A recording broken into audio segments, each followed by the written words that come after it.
오늘 제목은 벨릭스 앞에서의 바울의 변론입니다. 누구 앞에서요? 벨릭스. 네, 벨릭스는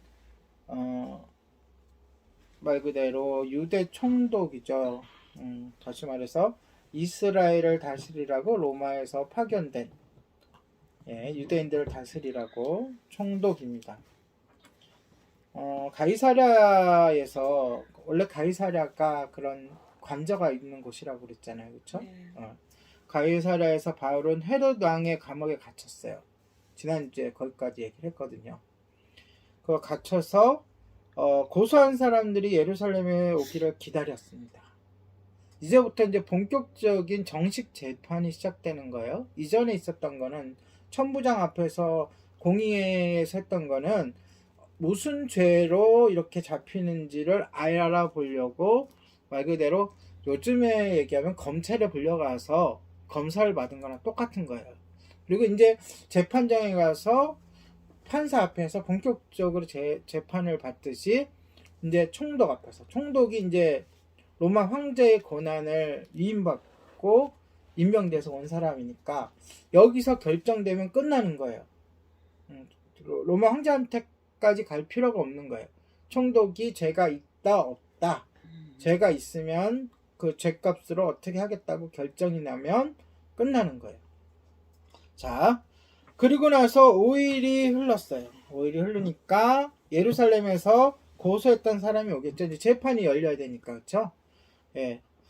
대제사장 아나니아와 장로들, 그리고 바울이 머물러 있는 가이사랴에 사는 더둘로라는 변호사가 이제 나중에 또 한번 나와요. 더둘로에 대한 얘기가 바울이 이야기를 하기 때문에 그가 유대인이 아닌 거예요. 헬라인, 그러니까 로마 말을 잘하는, 그러니까 말 그대로 그 당시에 통용되던 헬라어를 잘하는. 왜냐하면 재판정이니까 말을 잘해야 될 거 아니에요. 재판정이니까 그 총독은 헬라인이잖아요, 그렇죠? 그리고 그 이스라엘의 그에서 예루살렘에서 온 대제사장과 아나니아와 장로들은 유대인이잖아요. 아무래도 헬라어를 배웠다고 해도 그 원래 헬라인보다 말을 잘할 수 없잖아요. 그러니까 전문 변호사였던 당시 헬라에는 그런 직업들이 각광을 받고 있었거든요. 왜냐하면 서로 변론하고 서로 의견을 나누고 토론하고 또 재판하고 하는 그런 문화가 아주 발달되어 있었던 문화였기 때문에 변호사라는 그런 직업은 굉장히 각광받고 굉장히 존경받던 그런 직업이에요. 그래서 이제 그 변호사를 데리고 온 거죠. 그 사람의 이름이 뭐라고요? 더둘로. 자, 더둘로가 먼저 이제 법정에 서서 바울이 이런 죄가 있다고 얘기를 해야 되겠죠. 그래서 더둘로가 딱 섰는데 바울의 죄를 이야기하기보다 그보다 먼저 뭘 했을까요? 총독 벨리스의 신임을 사기 위해서 칭찬했어. 아부를 한 거예요. 아부. 뭐라고 아부를 해요? 그의 지도력을 칭송하는데 많은 시간을 할애했어요. 원래 이 벨릭스는 결코 선한 총독이 아니에요. 역사적으로도. 굉장히 폭군이에요. 폭군. 그럼에도 불구하고 더둘러는 이 무자비하고 잔인한 지도자인 벨릭스에게 큰 아첨을 하게 돼요. 뭐라 그러죠? 당신이 태평을 누리. 그렇죠. 당신 때문에 당신이 정치를 잘해서 우리가 태평을 누리고 있습니다. 그리고 당신의 지도력 때문에 모든 것이 잘 되고 있습니다. 그리고 이제 바울의 죄를 지적하는데 총 3가지의 제목을 지적해요. 첫 번째, 바울이 사회적으로 소요를 바울이 가는 곳마다 분란이 일어난다는 거. 이거 맞는 얘기야, 틀린 말이에요? 틀린 말. 맞는 얘기죠. 바울이 가는 곳마다 분란이 일어났잖아요, 사실. 그런데 이걸 죄라고 할 수 있어요, 없어요? 없죠. 바울이 분란을 조장해서 일으킨 게 아니라 바울이 전하는 메시지를 듣고서 따라다니던 그 유대인들이 분란을 그들이 일으킨 거죠, 사실은. 그런데 뭐라고 얘기해요? 바울이 사회적으로 소요를 일으킨다. 죄를 어떻게 한 거야? 덮어 씌운 거죠. 자, 두 번째는 그가 그리스도인이라고 불리는 나사렛 당의 뭐라고요? 우두머리다. 그러니까 이단이라고, 그 이단의 우두머리다. 이단이라는 건 뭐죠? 원래 종교가 있을 거 아니에요. 그 종교에서 출발해서, 그렇죠? 그 종교에 출발해서 궁극적으로는 그 종교를 부인하고 새로운 길을 제시하는 걸 이단이라 그래요. 맞아요, 틀려요? 맞아요. 네, 이 말도 맞아요. 그러니까 어떻게 보면 맞아, 다. 그런데 정확하게 이게 살펴보면 어떤 거예요? 지금 우리의 눈으로 봤을 때는 누가 이단인 거예요? 누가 더 이단스러워요? 솔직히 말해서 유대인들이 이단스러운 거예요. 하나님이 보내신다고 하셨던 그 예수 그리스도가 와서 우리를 구원해 주셨는데 그것을 거부하니까 그들은 하나님을 믿는다면서도 하나님을 믿지 않는 게 되니까 그들이 이단인 거예요. 오늘날 우리의 시각 성경에 판단해 보면. 그런데 그 죄를 누구한테 뒤집어 씌워요? 똑같이 바울에게 뒤집어 씌워요. 자, 그 다음에 성전을 더럽혔다. 세 번째. 맞는 말이에요? 틀린 말이에요? 틀린 말. 그들의 시각에서는 또 맞는 말이에요. 그들은 오해했잖아요. 뭐라고요? 바울이 이방인을 성전에 들였다라고 오해를 했으니까 오해를 해서 죄가 있다고 생각하는. 그리고 이게 빌미가 돼서 지금 현재 이 법정까지 쓴 거잖아요. 그렇죠? 그런데 자세히 또 살펴보면 오해로 시작됐으니까 성전을 더럽혔어요? 안 더럽혔어요? 더럽힌 게 아니죠. 근데 또 뒤집어 씌운 거예요. 세 가지 죄를 지적했는데 세 가지 다가 자세히 살펴보면 죄가 안 되는 거고 오히려 뒤집어 씌운 거다. 공통점이 그렇죠. 만약에 그의 주장, 더둘로의 주장이 받아들여지고 증명이 된다면 바울은 심각한 죄를 진 겁니다. 왜냐하면 로마에서 보기에 가장 위험한 뭐죠? 소동을 일으키고 반역을 하고 하는 거죠. 그리고 얼마 전까지 역사적으로 그런 무리들이, 왜냐하면 식민지와 그렇죠? 지배지 사이에서는 늘 그러한 긴장이 있는 거예요. 독립하려고 늘 그렇죠? 독립운동을 하겠고, 그리고 지배하는 쪽에서는 그걸 가장 예민하게 보고 가장 강력하게 막겠죠. 그러니까 첫 번째도 그렇고 두 번째는요. 두 번째 재앙. 이게 무슨 뜻이냐면 일상적이지 않은 것들로 사람들을 미혹시킨다는 거예요. 이단이라고 하면. 그리고 성전을 더럽혔다. 이거는 뭐냐면, 자, 로마 입장에서는 이건 바로 죄가 되는 건 아니지만 뭐예요? 자신들이 지배하고 있는 지역의 지도자들의 심기를 거스렸다라는 거예요. 그래서 이것이 다 사실이고 증명이 되고 죄라고 벨릭스 총독이 인정을 하면 거기에 맞는 죄값을 받겠죠. 그런 지경에 이르렀어요. 그런데 이제 벨릭스가 이제 말 그대로 그 검사의 변을 들은 거나 똑같은 거예요. 그러면 이제 죄인이라고 지목된 사람의 변론을 또 자기 방어를 들어야 되잖아요. 그래서 거만스럽게 이렇게 네, 지금 성경에 그대로 나와 있잖아요. 그렇죠? 네. 그렇게 기회를 줬어요. 자, 변호할 기회를 줬는데 근데 바울은 변호하면 자세가 달라요. 더둘로처럼 벨릭스에게 비굴한 찬사를 안 했어. 했어요, 안 했어요? 안 했어. 안 했어요. 단지 인정을 한 거예요. 권위에 인정하라 그랬잖아요, 성경에도. 그래서 벨릭스의 권위에 인정하는데 뭐라고요? 총독이 오랫동안 일하면서 유대 전통의 나름대로 이해를 하고 그리고 그 앞에서 자신이 변호하게 됨을 뭐였다고요? 기뻐했다. 그렇게 하면서 이제 말을 시작. 원래 이제 이렇게 말을 시작할 때 그렇게 좀 서론을 하죠. 이 말은 뭐냐면 이 벨릭스가 이미 뒤에도 이제 본문 뒤에도 나오지만 유대인과 그리스도인 이 사이의 긴장에 대해서 알고 있었다는 거예요.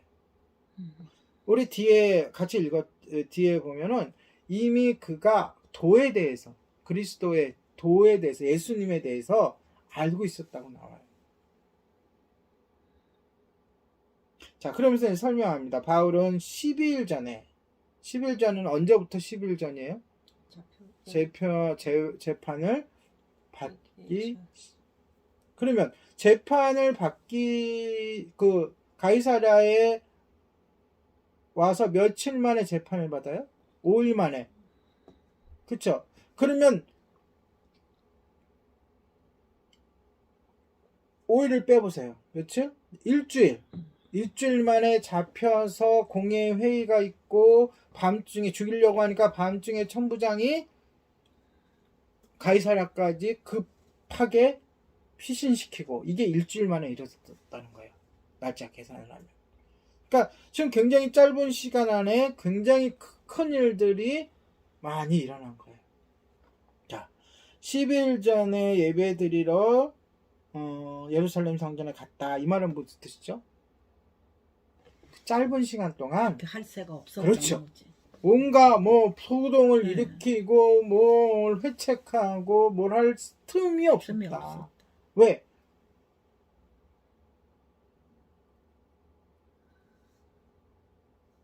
조금 있다가 잡히고 조금 있다가 재판받고 조금 있다가 공의에 재판받고 조금 있다가 피신하고 그런데 그가 거기 있을 때 유대인들이 자신을 발견하고 다른 사람과 논쟁을 하더니 이게 무슨 뜻이에요? 논쟁을 했다. 저 사람이 성전을 더럽혔다. 다른 쪽에서는 성전을 더럽히지 않았다. 막 이렇게 얘기했겠죠. 그러더니 결국 어떻게 했다고요? 다른 사람들을 뭐 하기 시작했다? 선동하기 시작한 거예요. 특히 누가? 아시아에서 온 유대인들이 주동을 한 거죠. 그들은 정말 끈질기였어요. 그렇죠? 아시아 지역에서도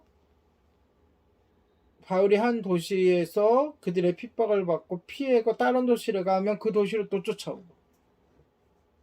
그러니까 이미 바울은 그들 입장에서는 반드시 없애야 돼요. 반드시 제거해야 될 존재로 이기고 그를 따라다니는 무리들이 전문적인 무리들이 있었다는 거예요. 그런데 그들은 학식도 갖췄고 또 성경에 대해서도 잘 알고 또 유대교 믿음도 강한 사람들. 그리고 이렇게 쫓아다니려면 사람들이 움직일 때 뭐가 필요해요? 먹어야 되죠. 자야 되죠. 그렇죠? 그러니까 정기적으로 누군가에게 후원을 받거나 스스로가 그 경비를 마련할 수 있을 정도로 어느 정도 위치에 있는 사람들. 여러분 입장을 바꿔 생각해 보세요. 지금 이 김정민 목사나 여러분이 누군가에게, 그것도 한 사람도 아니라 여러 무리들에게 집요하게 이런 괴롭힘을 당하고 방해를 받고 있다면 얼마나 힘들고 얼마나 괴롭겠어요. 그렇죠? 근데 그 사람이 그냥 보통 사람들이 아니라 지도자들이고 성경에 대해서 잘 알고 오히려 그리고 그런 공작에 쓸 만한 재력이라든지 이런 것이 다 갖춘 사람이에요. 그렇다면 얼마나 힘들겠어요. 그들과 맞서는 데 있어서. 자, 그런데 그들에게 잡혀가지고 천부장이 공의회에서 간이 재판을 한 거잖아요. 그렇죠? 그럴 때에 그들이 증거를 제시했어요? 못했어요? 못했다. 어떤 증거도 갖고 있지 않았다라고 벨릭스 총독에게 이야기하는 거예요. 예나 지금이나 정의가 구현되는 재판은 항상 증거주의예요. 증거가 있어야 돼.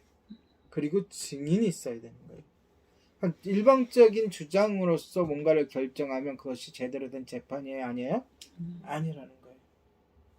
이런 면에 있어서 로마는 굉장히 철저했어요. 그래서 로마가 강성해졌고 세계를 지배할 수 있었던 거예요. 그러니까 오히려 더 그 피지배, 식민지의 재판을 더 철저히 한 거죠. 그런데 바울도 부정할 수 없는 증거가 하나 있어요. 그건 뭐냐? 바로 그가 도를 따르는 사람이라는 거예요. 이 도에 대해서는 벨릭스도 잘 알고 있대요. 그러니까 벨릭스가 그냥 막무가내 불러다 놓고 한 게 아니라 이미 어느 정도 알아본 거예요. 그리고 아니면 어떤 면에 있어서 이미 그의 마음속에 이 도에 대한 관심이 있던가, 아니면 이미 그 지역에 예수 그리스도의 제자, 그리스도인들의 그런 삶이 소문이 어느 정도 나 있던가. 하여간에 벨릭스는 이 도에 대해서 더 잘한다 그랬어. 지금 바울은 간단하게 이제 말을 시작을 했는데 물론 바울이 더 잘 알죠. 벨릭스보다는. 그렇죠? 예수님을 직접 만났고, 그리고 몇 년에 걸쳐갖고 뒤에 보면 나오지만 12년 동안 예루살렘을 떠나서 복음을 전했어요. 바울은. 그러니까 전도여행 다니고 이거 다 합치면 12년이 된다는 얘기야. 그동안 복음을 전했으니 얼마나 이 예수 그리스도를 따르는 거에 대해서 잘 알겠어요. 그렇죠? 그리고 서신서를 얼마나 많이 썼어요. 그런데 지금 얘기하는 것은 그 앞에서, 벨릭스 앞에서 간단하게 설명한 것보다 더 많이 벨릭스가 알고 있더라, 이런 뜻이에요. 근데 이 도가 뭐죠?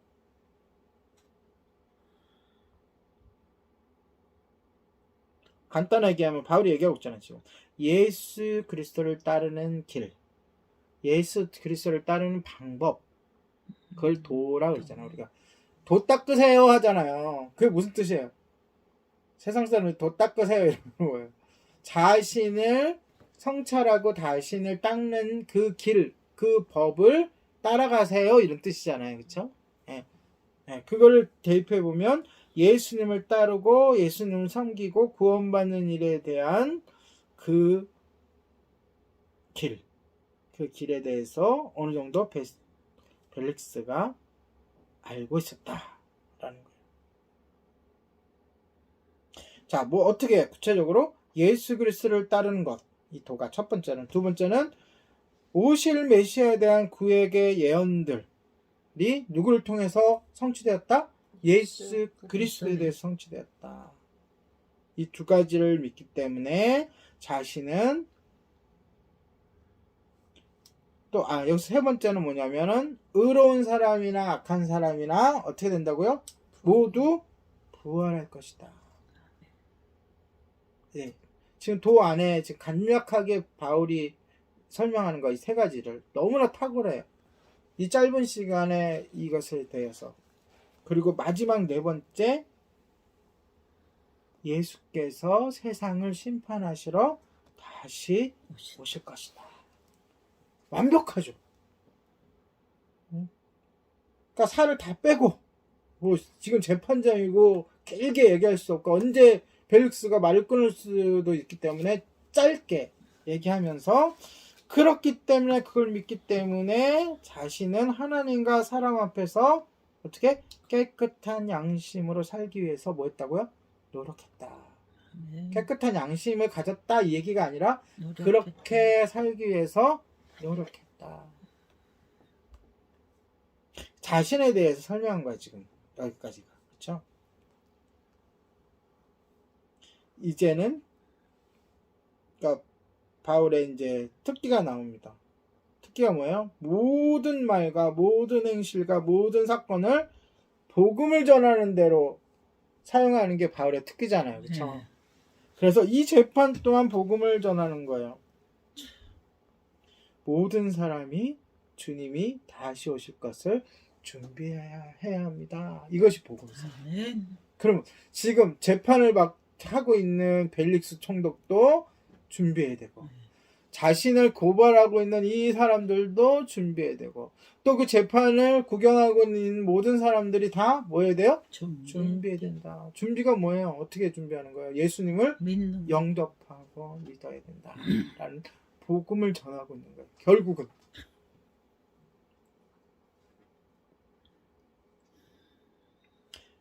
그러면서 얘기합니다. 이런 이제 얘기와 함께 자신이 예루살렘을 떠나서 12년 동안 떠났었다.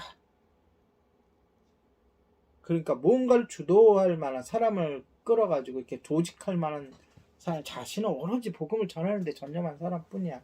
그 얘기를 하는 거예요. 그 다음에 다시 온 이유에 대해서 얘기해요. 다시 온 이유는 예루살렘의 가난한 사람들에게 뭘 주기 위해서?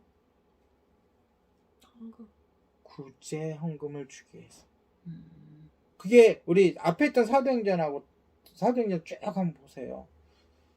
네, 지방에 있던 헬라인 교인들이 헌금했잖아. 네, 누굴 돕기 위해서? 예루살렘 성도들을 돕기 위해서. 이미 예루살렘은 조직이 와야 됐어요. 핍박에 의해서 다 흩어졌다고.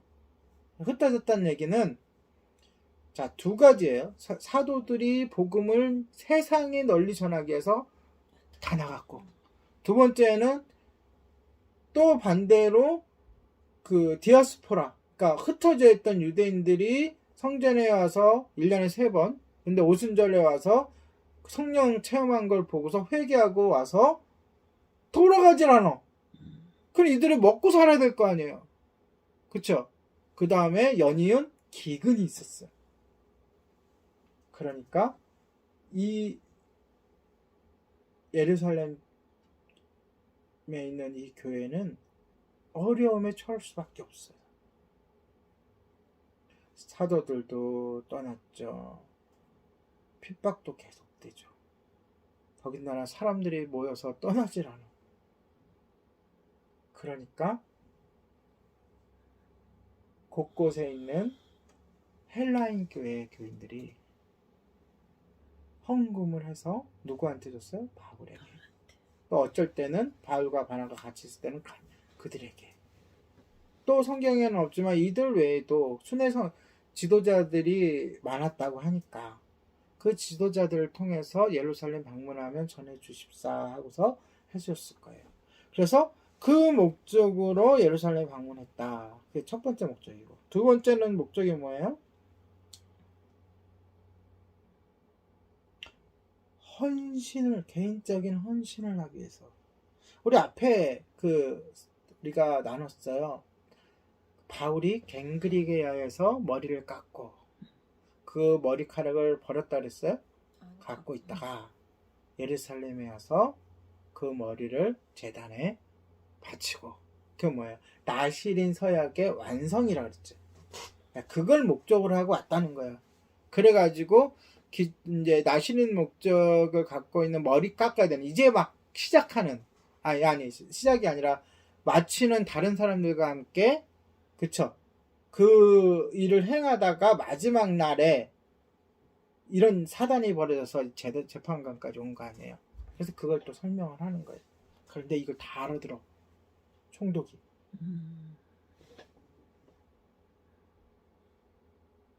그러니까 이 총독은 포악하고 그런 총독이었지만은 뭔가 좀 주밀하고 무슨 일 파악을, 그 유대에서 일어나는 일들 파악을 다 하고 있었다는 거예요. 그래서 바울이 설명할 때 다 알아듣고, 그러면서 이제 계속 얘기를 할 수가 있었는데, 바울이, 그러니까 벨릭스가 이제 말을 멈추게 하는 장면이 나와요. 그게 뭐냐? 사내들인에서 소위 작은 재판을 했다 그랬잖아요. 그때 어떤 일이 있었죠? 바울이 딱 보니까 그 무리가 어떻게 구성되어 있어요? 한쪽은 바리새인, 한쪽은 사두개인. 그래가지고 부활에 대해서 이야기하면서 논쟁이 일어났고, 그쵸? 그래서 그 재판이 파해졌잖아요. 그걸 얘기를 해요. 내가 죽은 자의 부활을 대해서 이야기를 했다. 그치? 그 산헤드린 공의에서는 어떠한 죄도 증거가 없었고 증인이 없었는데 내가 죽은 자의 부활에 대해서 이야기하면서 거기서 소동이 좀 일어났다. 그런데 이 죽은 자의 부활을 믿는 게 법에 접촉이 돼요, 안 돼요? 이것은 유대법이나 로마법에 접촉이 안 됩니다. 죽은 자의 부활. 이건 개인의 신앙에 대한 거지 이게 죄다 아니다 이렇게 따질 수가 없는 거예요. 그러면서 뭐라 그래요? 벨릭스도 이것을 준비해야 된다는 거예요. 하나님의 예수님의 심판이 있기 때문에 여기서 벨릭스가 중단을 시킵니다. 멈칫하면서. 왜일까요? 벨릭스는 알고 있었던 거예요. 이 도에 대해서 성경에 나왔지만 더 잘 알고 있었고 지금 얘기한 것보다 그리고 자신이 지은 죄를 알고 있는 거예요. 평소에 아까 그랬잖아 포악했던 그런 것들. 그래서 너무 두려운 거예요. 두려움이 엄습해 오니까 말을 중단시키고 재판을 중단시킵니다. 그리고 그 이유를 핑계를 대는데 근데 사실 이건 핑계예요. 성경의 본문에 보면 뉘앙스가 핑계를 댔다 그래요. 왜요? 바울을 가이사랴로 보낸 천부장 루시아가 오면 재판을 이어갈 거다. 근데 루시아가 필요가 있어요? 없어요? 없는 거야 이거는. 그러니까 핑계를 그렇게 되는 거야. 자, 여기서 하나의 지식이 우리가 알 수 있죠. 그렇게 바울을 살리고자 애쓰고 피신분했던 천부장의 이름이 여기서 나와요. 이름이 뭐라고요? 루시아. 그러니까 얼마만큼 이 사도행전을 쓴 누가가 정말 주밀하게 자세하게 썼는지가 다 여기서 또 나오는 거예요. 자, 벨릭스는 바울을 다시 감옥에 가뒀어요. 어디 감옥이죠? 헤롯궁에 있는. 가뒀지만 두 가지 조치를 합니다. 하나는 자유를 주고 이 뜻은 마음껏 돌아다니라는 자유. 그거는 뭐 자유, 그거는 죄인이 아니죠. 그 얘기가 아니라 마음껏 돌아다니라 이 얘기가 아니라 누구를 만나든 그렇죠? 누가 찾아오든 또 뭘 요구하든 최대한대로 편의를 봐주라는 거예요. 그리고 두 번째 친구들이 여기서 친구들이란 그와 함께하는 동료들이란 뜻이에요. 예루살렘에서부터 그들은 그냥 왔겠어요? 그들은 뭐 편하게 왔겠어요? 그들도 눈총받고 그들도 핍박받고 그들도 공격받았겠죠. 그러함에도 불구하고 한 팀이라는 그런 마음으로 그쵸? 우리 이전에 보면 예루살렘에 향할 때에 누구가 같이 움직이는 걸 봤잖아요. 그 사람들이 같이 온 거예요. 물론 감옥에는 안 들어가죠. 그들이 고소당한 게 아니니까. 그런데 그들이 어떻게 하기를 허락했다고요? 돌보아 주기를. 이 단어들 우리가 또 눈여겨봐야 돼요. 왜? 그들과 대화하기를 또는 그들과 교제하기를 이르지 않고 누가가 쓸 때 돌보아 주기를 이렇게 썼을까요? 여기서 우리가 하나를 유추할 수 있어요. 혹시 바울이 이때도 어딘가 불편하지 않았을까? 누군가의 돌봄을 받아야 되지 않을까? 우리 두 가지로 보통 얘기하거든요. 하나는 안질이 있었다. 눈이 나빴다. 그리고 눈에 병이 있었다. 또 하나는 간질이 있었다. 그러니까 뭔지는 정확한지 모르겠지만 이때도 뭔가 누군가의 돌봄이 필요한 상태니까 이렇게 써지 않았을까 이렇게 유추해 볼 수가 있습니다. 그리고 거기서 끝난 게 아니라 벨릭스가 며칠 후에 아내 두루실라, 이 두루실라는 유대인이래요. 아내랑 같이 또 바울을 만납니다. 그리고 뿐만이 아니라 이후에도 여러 번 바울을 만나요. 근데 특이하게 이 유대인 아내와 함께 만났을 때 바울이 세 가지에 대해서 이야기해요. 뭔가요? 의로움,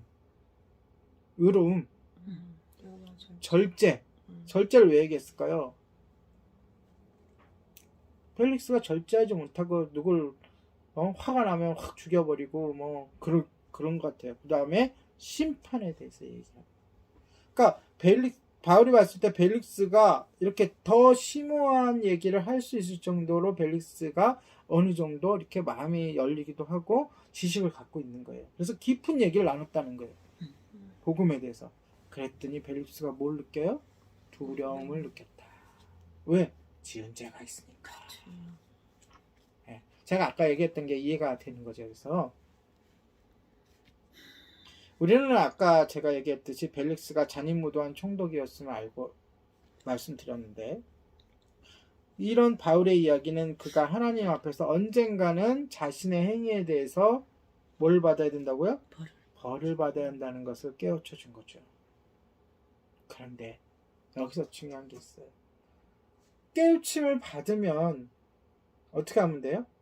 회개하고 뉘우치고 자복하면 돼요. 그런데 뭔가 가진 게 많은 사람들, 높은 지위에 있다거나 부자이거나, 예수님도 얘기했죠? 부자가 구원받는 게 낙타가 하늘길을 통과하는 것보다 어렵다고. 그리고 높은 지위에 있는 사람들, 또는 명성이 있는 사람들, 학문이 높은 사람들은 자신의 죄를 인정하고 회개하고 납작 엎드리는 것을 잘 못해요. 벨릭스가 그랬어요. 벨릭스는 자신의 죄를 회개하기보다 아예 듣지 않으려고 귀를 막아버려요. 그리고 불편한 마음에 기회를 봐서 다시 부르겠다고 얘기하면서도 또 자꾸 불러요. 이게 마음에 자꾸 찔리는 게 있고 또 그런 거죠. 거기에 덧붙여서 26절에 보면 바울에게 뇌물을 받을까, 돈을 받을까, 뇌물을 받을까 했기 때문이래요. 이걸 또 유추해 볼 수 있어요. 그냥 바울 보고 그랬어. 그래서 바울을 연구하는 책들을 보면 바울의 본집은 굉장히 부자였다. 왜? 바울을 예루살렘까지 유학 보내서 가말리엘이라는 문화에서 교육을 받을 수 있게끔, 그 다음에 일단 로마 시민권이 있다는 거는 잘 산다는 거지. 뭔가 잘 살거나 뭔가 큰 로마에 뭔가 역할을 하거나 그랬다는 건데, 그래서 또 이 벨릭스가 그런 뒷배를 보고서 뇌물을 받아 먹을까 해서 자주 부른 게 아니었을까. 그런데 바울은 뭐예요? 말 그대로 모든 것을 버려두고 모든 것을 뭐로 여기고 배선물로 여기고 오로지 복음을 전하는데 자신을 바친 사람이잖아요. 그럼 뇌물을 줄 수가 있겠어요? 없겠어요? 없지. 있어도 안 주지. 있어도 안 주겠지. 벨릭스도 바울이 죄가 없음을 알고 있었어요. 지금 하는 행동을 보면 벨릭스는 바울의 죄를 물어서 벌을 주고자 하는 마음이 요만큼도 없어요. 지금 보면. 그러면 어떻게 하면 돼? 꽝꽝꽝 무죄다 하고 뭐 해주면 돼요? 풀어주면 돼. 아까 얘기했잖아요. 총독에게는 무슨 권한을, 그렇죠. 재판, 아니 로마 황제의 모든 권한을 대리할 수 있는 권리가 있다고요. 그러니까 재판을 끝낼 수 있는 권리가 있는 거예요.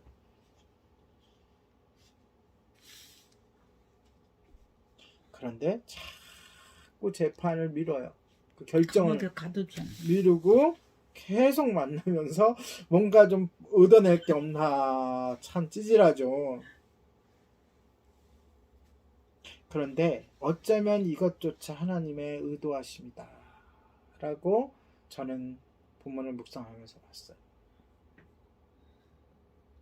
자, 그건 좀 이따 얘기하고 일단 벨릭스의 입장에서 한번 생각해보자고요. 벨릭스는 바울의 메시지를 믿었어요. 그리고 확신했음에도 스스로를 속이고 있는 모습을 볼 수 있어요. 마음속에서는 성령님이 또는 양심이 내가 죄인이고 내가 회개해야 된다는 거 자꾸 얘기하는 거. 그러니까 바울을 자꾸 부르죠. 그런데 결론을 어떻게 내요? 안 듣는 걸로. 우리의 삶도 이래요. 복음이 접해지고 복음이 들어오면 마음속에 여러 가지 전쟁이 일어나잖아요. 그런데 대부분의 사람들이 귀를 막아요. 결론적으로. 그래서 멸망의 길을 가는 거예요. 그 마음속에 있는 이 불편함, 이 전쟁이 나를 구원으로 이끄는 단초가 될 수 있는데, 단추를 누르면 하나하나 풀려가면서 예수님을 만나게 되고 구원을 얻게 되는데, 그 출발점에서 망설이다가 어떻게 하는 거예요? 포기하고 거부하는 거예요. 오늘 본문을 통해서, 본문의 벨릭스를 보면서 그러한 사람들을 생각하고, 또 나도 혹시 하나님의 깊은 뜻과 인도하심이 있는데 내가 망설이고 거부함으로 인해서 지연되거나 하나님이 뜻을 돌이키는 것은 없는지도 되돌아봐야 돼요. 벨릭스는 오늘 본문을 쭉 보면 처음에는 바울의 이야기에 솔깃하고 귀를 기울였어요. 진심으로 들었어요. 그런데 메시지가 자신의 죄를 다루고 예수님의 심판을 얘기할 때부터 이제 점점 거부하기 시작해요. 벨릭스는 분명 바울의 이야기에 흥미를 느끼는 것처럼 보였고 그 증거로 바울을 계속 불러냈는데도 그러나 내적으로는 뇌물을 바라고 있었다 그래요. 이걸 누가 어떻게 알았을까요? 너무나도 가깝게 있으니까. 아니 말 안 해도 그 행동을 보면 알 수 있을 정도로 벨릭스의 행동이 뻔했던 거겠죠. 흠은 잘 얘기 안 하잖아 남한테. 그러니까 누가 봐도 저거 뇌물을 원하는 거야 라고 생각할 정도로 노골적이었겠죠.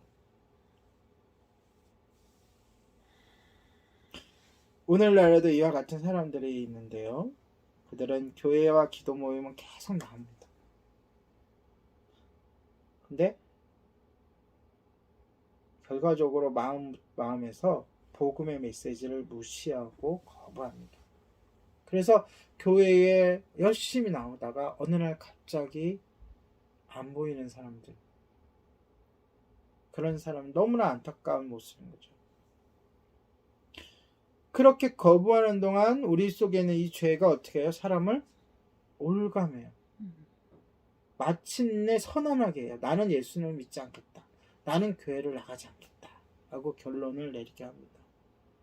우리도, 우리의 삶도, 또는 우리 주변에 있는 사람들도, 또 앞으로 만날 그 누군가도 이렇게 되지 않도록 우리가 옆에서, 또 우리 자신도 열심히 노력해야 될 줄로 믿습니다. 아멘. 이 일이 얼마나 계속되냐면요. 2년이나 계속돼요. 근데 하나님의 의도가 있다 그랬잖아요. 어찌 보면은 바울로서는 억울해. 분명히 이 총독이 내가 죄 없는 걸 뻔히 아는데 나를 불러가지고 이렇게 친절하게도 해주고 얘기도 많이 들어주고 하는데 풀어줄 생각이 없어. 그리고 시간이 흘러서 총독이 바뀌어버려요. 누구로 바뀌어요? 보르기오 베스도로 바뀌어요. 총독이 바뀌었다는 것은 재판을 다시 시작해야 되는 거예요. 그래서 이후로 2년이 지났다 그랬잖아요. 2년 동안 감옥 생활을 하고 이후로 또 재판을 다시 합니다. 얼마나 억울하고 얼마나 한숨이 나와요. 그런데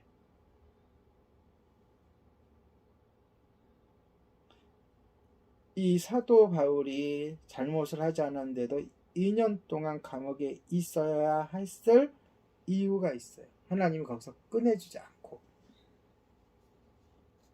베드로도 감옥에서 꺼내줬고 바울도 예전에 감옥에서 꺼내줬는데 이번에는 안 꺼내주시네. 다 하나님의 깊은 뜻이 있는 거예요. 바울이 첫 번째는 감옥 생활을 함으로 인해서 다른 사람들이 다른 교회 공동체가 복음을 전하는데 더 담대하게 전했대요. 어디 나오냐? 같이 찾아볼 텐데요. 찾아봅시다. 빌립보서 1장 12절에서 14절이에요. 빌립보 교회에 쓰는 거잖아요. 그렇죠? 빌립보서 1장 12절 14절. 찾으셨어요? 이게 없어 여기가. 빌립보서. 빌립보서요. 아니 없다고. 아, 히브리서잖아요. 그 빌립보서라니까 빌립보서. 아니 이게 없어서 못 찾는다고. 찾아드려요. 찾아드리면 되지.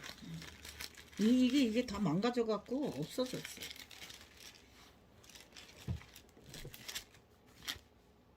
빌립보서. 예. 네. 4장? 1장 1장. 12절에서 14절. 12절. 찾았어요? 예. 시작. 형제들아, 내가 당한 일이 도리어 복음 전파의 진전이 된 줄을 너희가 알기를 원하노라. 이러므로 나의 메인이 그리스도 안에서 모든 시대함과 그 밖에 모든 사람에게 나타났으니 형제 중 다수가 나의 메임으로 말미암아 주 안에서 신뢰함으로 겁없이 하나님의 말씀을 더욱 담대히 전하게 되었느니라. 뭐가 있어요? 진전이 있었다. 뭐 때문에? 메인 때문에. 첫 번째는 그 시위대, 그 자신을 지키고 있는 그 군병들에게 또 그 시위대에게 어떻게 됐어요? 복음을 전하게 됐고, 또 형제 중에 다수가 나의 매임 감옥에 있는 것으로 말미암아 하나님 안에서 신뢰함으로. 누굴 신뢰해요? 바울을 신뢰해요. 바울이 말한 그 복음을 신뢰해요. 그러므로 못 없이 겁 없이. 아, 바울도 저렇게 복음을 전하다가 핍박을 받고 감옥에 있으니 우리로라도 열심히 복음을 전해야 되겠다 라고 해서 더욱 담대히 어떻게 됐어요? 전했다. 복음을 전하게 되었습니다. 이게 첫 번째 유익이에요. 감옥에 있는 이유예요. 하나님이 감옥에 냅두신 이유. 두 번째는 바울이 감옥에 있는 동안에 여러 통의 편지를 쓰게 돼요. 그렇지. 그런데 이 편지들이 어떻게 돼요? 나중에 신학 성경이 돼요. 물론 다른 곳에 있으면서도 편지를 쓰죠. 근데 감옥에 있으면서 로마 감옥이나 또 여기에 있는 가이사랴 감옥에서 있으면서 편지를 쓰게 되는 것들이 성경이 돼요. 저를 봐도 제가 무슨 사역 때문에 무슨 주님의 일을 한다고 분주하게 움직일 때는 생각을 깊이 한다던가 누구에게 깊이 있는 글을 쓰기가 힘들어요. 바울은 잠시 외형적인 사역은 멈춰 있었을지라도, 그쵸? 자신이 돌아봐야 할 교회 공동체를 위해서 기도하게 되고, 또 하나님과의 깊은 교제를 나누게 되고, 또 그들에게 편지를 받고, 또는 사람을 통해서 그들의 소식을 듣고, 또 그들에게 필요한 것들을 뭐를 써서 편지를 써서 전하는 이러한 일들이 필요했던 거예요. 가장 중요한 것은 편지도 중요하지만 주님과 함께 조용한 시간, 주님과 함께 1대1로 있는 시간이 필요한 거죠. 이것은 목회자들뿐만, 사역자들뿐만 아니라 모든 성도들이 필요한 거예요. 아멘. 그래서 요즘 강조되는 건 뭐죠? 큐티죠. 큐티라는 게 성경을 읽고 거기서 끝나는 게 아니라 그거보다 더 중요한 것은 하나님과 나와의 1대1 교제예요. 그걸 우리가 말씀을 통해서 하는 것이 우리가 말씀 나눔 큐티잖아요. 이렇듯이 하나님께서는 그에게 그가 해야 될 일이 많으면 많을수록, 또한 앞으로 닥칠 역경이 많으면 많을수록 그와 깊은 교제를 나누셔요. 그래서 나중에 서신서에 보면 그가 어떻게까지 얘기하냐면, 나는 하나님께서 아, 천. 춘천. 3층 천까지 나를 보여주셨다. 그런데 이것을 설명하는 것은 허락받지 않았다. 하면서 그것까지만 얘기를 하는 거예요. 그리고 그 뜻은 뭐예요? 깊은 교제 가운데, 깊은 묵상 가운데, 깊은 하나님과의 나눔 가운데 하나님께서 나에게 그것을 보여주셨다라고 하는 거죠. 그의 사역은 육체적으로는 제한되었어요. 그러나 오히려 그럴 때 더 영적으로 풍족했어요. 이게 두 번째고요. 세 번째, 그러니까 여태까지 12년 동안 쉴 새 없이 달려왔어. 쉴 새 없이 달려오고 매를 맞기도 하고 돌에 맞기도 하고 죽을 고비를 엄청 넘기고 해서 주님이 보시기에는 뭐가 필요해요? 쉼이 필요해요. 근데 역설적으로 쉼을 주는 거예요. 감옥에 갇혔는데 오히려 편한 거야. 왜? 모든 그 벨릭스라는 사람을 그 총독을 만나서 말 그대로 뇌물을 받고자 하는 그러한 성향의 사람을 만나가지고 뇌물을 받으려면 어떻게 해야 돼요? 그 사람에게 잘해줘야 되는 거예요. 그래서 그가 필요한 거 다 제공해주죠, 편안하게 해주죠, 자유를 주죠, 누구든 다 만나게 해주죠 하면서 바울이 어떻게 하게? 쉬게. 그러니까 이 세 가지 때문에 하나님이 2년이 넘게 감옥에 있게 하신 거예요. 그 중에 가장 중요한 핵심이 뭘까요? 하나님과의 깊은 교제. 그래서 우리도 때론 이런 기간이 필요합니다. 물론 감옥에 들어가라는 얘기는 아니지만 잠시 다 내려놓고 하나님 앞에 온전히 하나님과의 관계를 갖는 시간, 그런 시간이 여러분들에게도 있기를 소망합니다. 아멘. 바울이 감옥에 갇히지 않았다면 바울이 그처럼 많은 편지를 쓸 수는 없었을 거예요. 그리고 사역지에서 쓴 편지랑 감옥에서 쓴 편지랑 성격이 약간 달라요. 사역지에서 쓴 편지들은 급한 것들, 그 교회, 그 편지를 받는 교회에 당장 급한 것들 위주로 그 편지를 막 써내려가요. 전심을 다해서. 근데 감옥에서 쓴 편지들을 가만히 읽어보면 대체적으로 교리라든가 그런 심오한 그 신앙에 있어서 깊이 묵상하고 깊이 우리가 알아야 되는 그러한 것들이 묻어나요.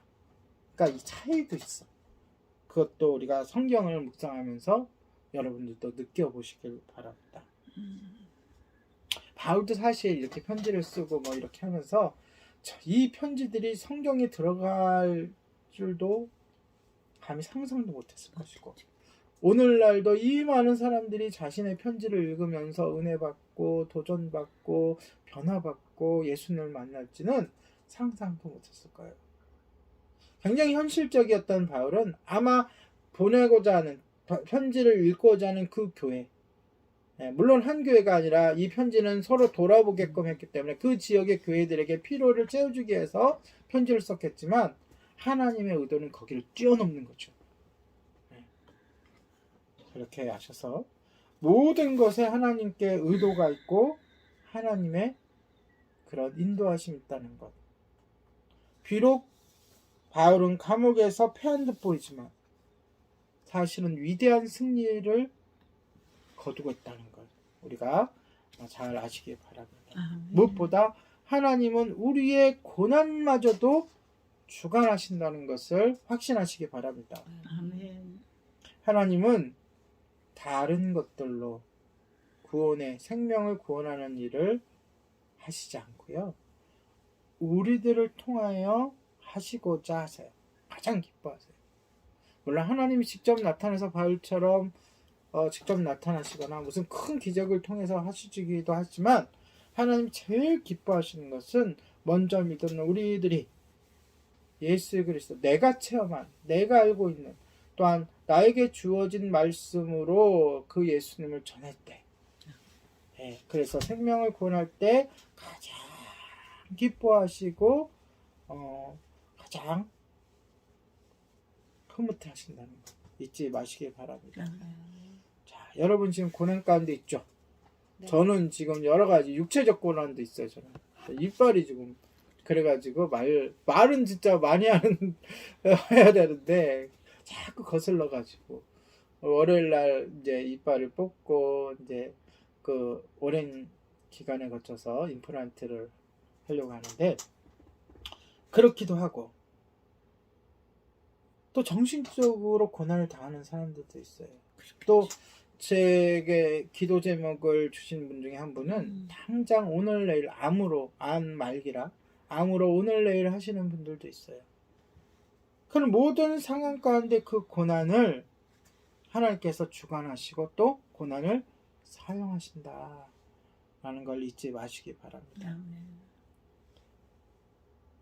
하나님은 우리의 최고의 관심이 무엇인지 우리에게 필요한 것이 무엇인지 알고 계시고 채워주시기를 원하십니다. 아멘. 여러분 마지막으로 이 말씀 한마디만 드리겠습니다. 하나님의 어떠한 말씀이 계실 때 나에게 어떠한 말씀을 하시고 나에게 어떠한 길을 보여주셨을 때 하나님은 억지로 목을 붙잡고 끌고 가시는 분이 아니에요. 그러나 벨릭스처럼 그 말씀 앞에서 귀를 닫고 거부하는 것이 아니라 바울을 보세요. 주님께서 주신 소명 하나 붙잡고 이렇게 감옥에까지 온갖 고난과 역경과 사건들을 견뎌내며 그 길을 가잖아요. 벨릭스가 아니라 바울처럼 주님께 순종하며 생명을 구원하는 일에 최선을 다하는 우리 모두가 되시기를 예수님의 이름으로 축복합니다. 아멘. 기도하겠습니다.